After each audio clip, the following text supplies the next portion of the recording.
तो आज का वीडियो काफी ही इंपॉर्टेंट होने वाला है। लेकिन अगर आप क्लास 11th के स्टूडेंट्स और 12th में जाके काफी बेस्ट मार्क लाना है, या अगर आपको आगे जाकर नीट का एग्जाम देना है या जेईई मेन एडवांस का एग्जाम देना है, तब इस वीडियो को देखिए, अदरवाइज वीडियो को छोड़ सकते हैं।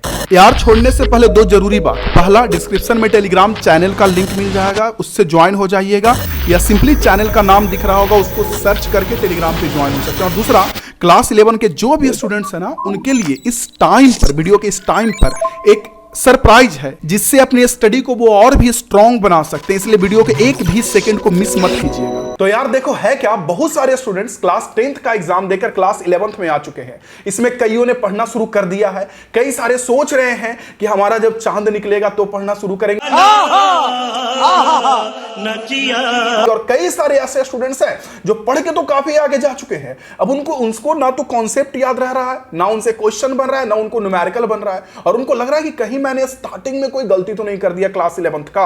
और सच में आपने गलतियां थोड़ी की हैं, और यही गलती अगर आगे दोहराते रह गए ना, तो आप ट्रस्ट करो ना, एक समय ऐसा आएगा जहां बोलोगे कि फिजिक्स सबसे खराब है। तो यह वीडियो कंप्लीटली इस बात पे होने वाला है कि क्लास 11th का फिजिक्स कैसे स्टार्ट करें। आपके केमिस्ट्री के टीचर हैं, उनको बोलिए केमिस्ट्री का वीडियो बनाएं, मैथ वाले मैथ बनाएं, बायोलॉजी वाले बायोलॉजी बनाएं। मैं कंप्लीटली फिजिक्स की बात कर रहा हूं। हां, ये जरूर है कि इस फिजिक्स वाले वीडियो से आप आइडिया ले सकते हो कि कैसे अदर सब्जेक्ट को भी शुरू से स्टार्ट किया जाए। तो चलिए शुरू करते हैं, कैसे स्टार्ट करते हैं क्लास 11 का फिजिक्स। देखिए, होता क्या है कि बहुत सारे बच्चे क्लास 11 10th से 11th में आते हैं और तुरंत एकदम से फिजिक्स पढ़ना शुरू करते हैं। बहुत सारे तो ऐसे होते हैं ना कि 10th का जिस दिन एग्जाम पड़ता है ना, उसी दिन से वो सोचते हैं कि मैं क्लास 11th का फिजिक्स पढ़ना शुरू कर दूं। एग्जाम खत्म हुआ, कल से पढ़ना शुरू कर देते हैं। और जहां भी रीजनल जो भी टीचर्स होंगे अगल बगल में, उनसे वो आइडिया लेते हैं, या कभी कभी जो टीचर्स टॉपिक पढ़ाते हैं क्लास में, उनको वो पढ़ते चले जाते हैं। और कुछ देर के बाद उनसे न्यूमेरिकल्स नहीं बनता है, 1-2 महीने के बाद। और जब समय निकल जाता है, तब जाके उनको पता चलता है कि मेरा तो फिजिक्स खत्म, बाय बाय टाटा। अरे नहीं, बिल्कुल भी नहीं टाटा बाय बाय खत्म हुआ है। अभी जो 3 पॉइंट्स बताने वाला हूं ना, इसे आप बस मान लो, पता चल जाएगा कि क्लास 11 का फिजिक्स कैसे स्ट्रॉन्ग किया जाता है और कैसे करके पढ़ा जाता है कि फिजिक्स में आपको इंटरेस्ट आ जाएगा। नहीं शुरू किए हो फिजिक्स, तब तो आपके लिए और सोने पे सुहागा जैसा है। चलिए आते हैं पॉइंट्स पे। पॉइंट नंबर 1 ये है कि फिजिक्स पढ़ो ही मत शुरू में। कई बार बच्चे क्या करते हैं कि वो एनसीईआरटी बुक उठाते हैं और पहला चैप्टर स्टार्ट करते हैं, उसके बाद दूसरा चैप्टर स्टार्ट करते हैं, फिर तीसरा चैप्टर पढ़ते हैं, चौथा चैप्टर पढ़ते हैं, या फिर टीचर्स लोग भी कई बार पहला दूसरा तीसरा ऐसे करके पढ़ाते हैं। तो प्रॉब्लम्स कहां है? प्रॉब्लम्स ये है ना कि फिजिक्स में कई सारे न्यूमेरिकल्स आपको देखने को मिलते हैं। और 10th में रियली मानो, आप मुझ पर ट्रस्ट करो, 10th में इतने सारे न्यूमेरिकल्स होते नहीं है कि बच्चे न्यूमेरिकल से यूज्ड टू हो। कई सारे स्टूडेंट्स ऐसे दिखेंगे 10th में जो बहुत कम ही न्यूमेरिकल 10th में बनाए हुए थे। थोड़ा सा लेंस का न्यूमेरिकल दिखता है वहीं एफ यू वी वाला, और थोड़ा सा मेरे बच्चों दिखता है ओम्स लॉ में V = I × R वाला। आप भी देखना, आप भी यहीं देखे होंगे। तो बस इतना ही दिखता है। अब 11th में ना न्यूमेरिकल का जंजाल है, और न्यूमेरिकल में तो कैलकुलेशंस होता है, और बच्चे यूज्ड टू होते नहीं। उसके बाद फिजिक्स में जब न्यूमेरिकल्स आता है, कैलकुलेशंस आता है, तो उनको लगता है कि मैथ पढ़ रहे हैं या फिजिक्स पढ़ रहे हैं। इसलिए सबसे पहले हर एक टीचर्स को करना चाहिए, और मैं भी बच्चों को यही करवाता हूं कि पहले बेसिक मैथमेटिक्स पढ़ाता हूं। क्या basic mathematics? Differentiation, integration, calculus. आप लोग, मुझे पता है कई सारे लोग ऐसे ही पढ़े होंगे, लेकिन जो नहीं पढ़े वो सुनिए, तीसरा पॉइंट अपने आप में और अमेजिंग है।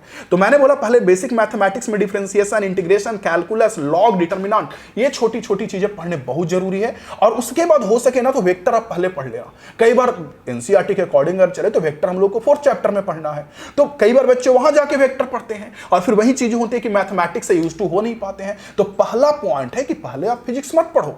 पहले क्या पढ़ो? पहले आप बेसिक मैथमेटिक्स पढ़ो, जिसमें वेक्टर भी पढ़ लो तो और अच्छा है, डिफरेंशिएशन, इंटीग्रेशन पढ़ लो। इससे क्या है ना कि जब आप मैथ सॉल्व करोगे ना, तो आपके लिए बेनिफिट ये हो जाएगा कि आप मैथमेटिक्स से यूज टू हो जाओगे। लगेगा कि हाँ, मैथमेटिक्स मुझसे बन रहा है, और फिर फिजिक्स भी मैथ भी फिजिक्स आपस में मिल के जानते क्या बन जाएगा? खिचड़ी। और आप ट्रस्ट करो मुझ पे, अगर आप एक बार मैथमेटिक्स से यूज टू हो जाते हैं ना थोड़ा सा, तो फिजिक्स बनाना और ज्यादा आसान हो जाता है। न्यूमेरिकल्स बनने की प्रोबेबिलिटी आपकी बढ़ जाती है। पॉइंट नंबर 2 क्या है? पॉइंट नंबर 2 ये है ना कि कई बार बच्चे क्या करते हैं, चैप्टर 1 चैप्टर 2 पढ़ना शुरू करते हैं। मैं कहता हूं कि पहले आप चैप्टर 3 थोड़ा पढ़ो, चैप्टर 3 4 पढ़ लो, फिर चैप्टर 1 2 पढ़ लेना। इतना जल्दी ऐसा तो है नहीं कि आपका एग्जाम बिल्कुल आ गया तुरंत पढ़ना शुरू करोगे, चैप्टर 1 2 से क्वेश्चन आ जाएंगे। तो थोड़ा इस चीज पे ध्यान दो कि चैप्टर 3 4 पढ़ो। ऐसा मैं क्यों बोल रहा हूं? इसलिए बोल रहा हूं ना क्योंकि देखो, चैप्टर 3 में पढ़ना है मोशन इन स्ट्रेट लाइन, समझ रहे हैं ना, सरल रेखा में गति।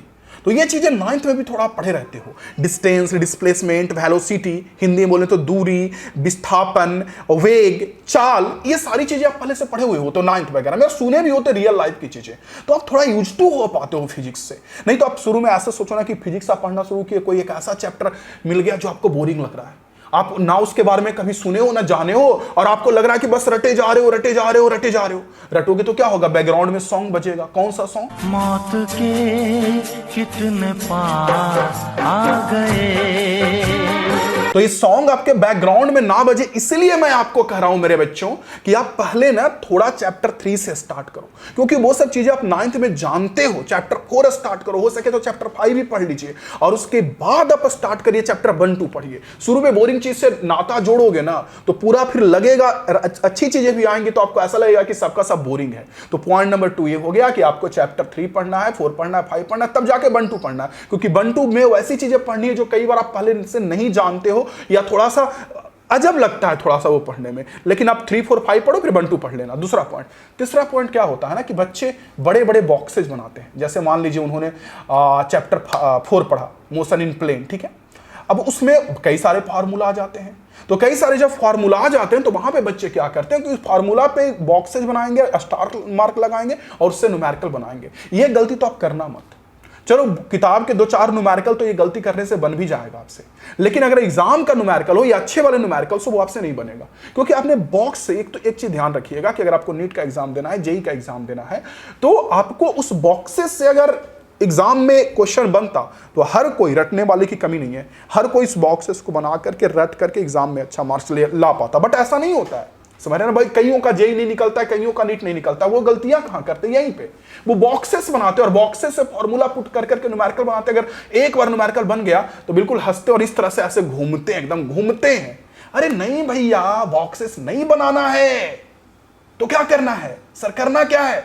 करना क्या है सर? बिल्कुल मैं बताता हूं आपको। बॉक्सेस ना बना के आप जो फॉर्मूला का डेरिवेशन आया, पहली बात तो देखिए, टीचर जहां भी पढ़ रहे हैं, अगर कोई टीचर्स भी फॉर्मूला बताते हैं और बोलते हैं कि है इसे कर लो, तो आप उन टीचर से बोलना सर हमको इसका एक्सप्लेनेशन चाहिए कि फॉर्मूला आया कहां से।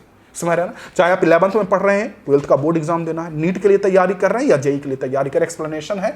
और वो जो फॉर्मूला का एक्सप्लेनेशन का जो प्रोसेस है ना, उसको बड़े ध्यान से देखना, क्योंकि हर एक फिजिक्स का फार्मूला अपने आप में एक बढ़िया वाला न्यूमेरिकल होता है, जिसमें कुछ डाटा दिया रहता है, फला फला फला, तो ये चीज निकालो, रेंज क्या होगा उसका फार्मूला, आपका वेलोसिटी क्या होगा उसका फार्मूला। तो उस पे बड़े अच्छे से पकड़ बनाना, मतलब उसी को तो कॉन्सेप्ट बोलते हैं ना। कॉन्सेप्ट पे आप फोकस करना। एक बार जब आप कॉन्सेप्ट पे फोकस कर लोगे, बढ़िया वाला फोकस कर लोगे, आपसे न्यूमेरिकल्स बनेगा ही बनेगा। तो आज ये 3 पॉइंट बताया। पहला पॉइंट मैं जल्दी से रिपीट कर देता हूं। पहला पॉइंट, पहले फिजिक्स मत पढ़ो, बेसिक मैथमेटिक्स पढ़ लो। दूसरा पॉइंट, हो सके तो चैप्टर 3 स्टार्ट करो, 4 स्टार्ट करो, 5 स्टार्ट करो, फिर चैप्टर 1, 2 पढ़ लेना।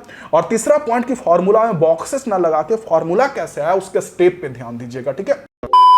और अब बारी है सरप्राइज की, कि आपके लिए कौन सा वो सरप्राइज है जो आपको फिजिक्स को स्ट्रॉन्ग करने में थोड़ा मेरा योगदान होगा। है क्या मेरे बच्चों? ये आप लोगों के लिए अनअकैडमी का स्पेशल क्लास बिल्कुल फ्री होता है। आप लोगों को पता होगा, मैं वहां भी जुड़ा हुआ हूं, वहां भी पढ़ाता हूं, यूट्यूब पे भी आप लोगों को पढ़ाता हूं, ठीक है।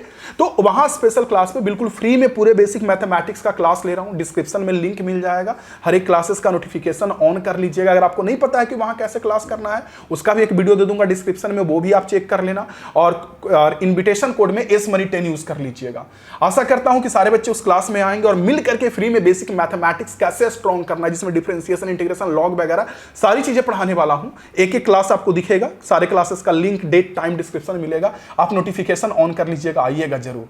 मिलता हूं आप लोगों से एक और वीडियो में। इस पे अच्छा लाइक करिए, शेयर करिए, और अगर आपने लाइक नहीं किया तो हो सकता है आपका मोबाइल सुसाइड कर ले, इसलिए डर से लाइक जरूर करिए और फ्रेंड्स को शेयर भी जरूर करिएगा। और किस टॉपिक पे आगे वीडियो चाहिए कमेंट करके बताइएगा। मिलता हूं आप लोगों से अगले वीडियो में। जय हिंद, वंदे मातरम।